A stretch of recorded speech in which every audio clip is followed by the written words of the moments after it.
like the $49 is great, but it's also kind of like what we like is, yeah, it's more money coming out of our pocket right now, but if we don't have a tenant in there, they're incentivized because they're taking a percentage of our rent. So they're equally if you want me to charge you more, I'd be happy to.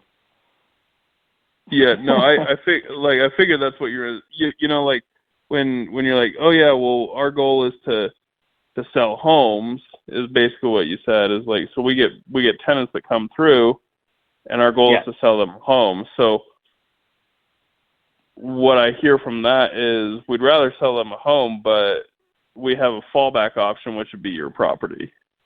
It's definitely the reverse. Yeah, so we don't solicit any tenants about property sales until the place is leased.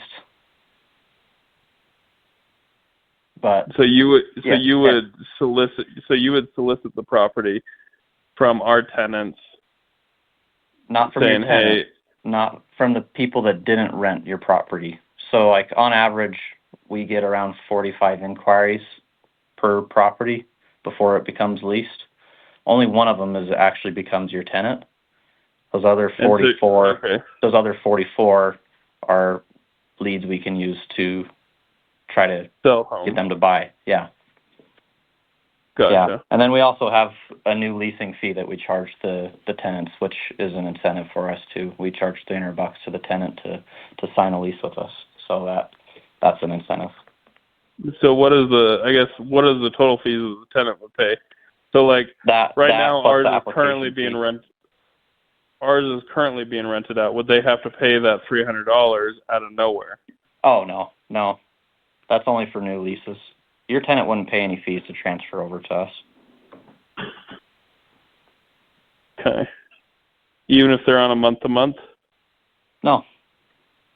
I mean, if you would pay a fee if you decided you wanted us to renew on say you wanted us to release them on a year-long lease, that you pay that $150 to us to cover the cost of prepping the lease and getting it out.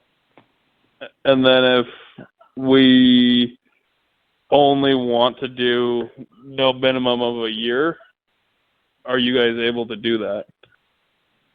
Yeah, that's fine. So I would say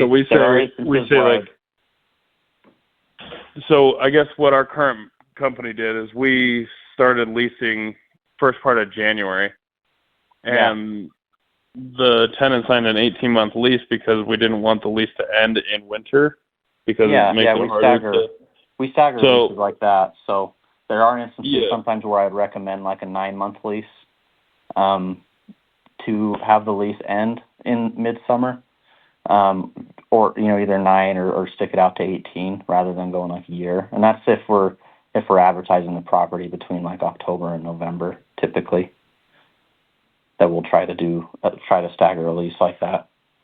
Gotcha. Yeah. Okay. Well, it gives me something to think about, especially with the wife, and kind of see where we go from there.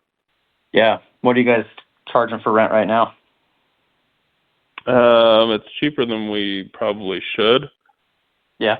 But we're charging 20.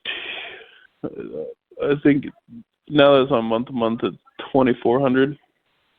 Yeah, and you're paying what, 10% for management? Yeah, I think so. Yeah. So I mean, you'd save almost $200 a month. It'd be a lot of cash flow.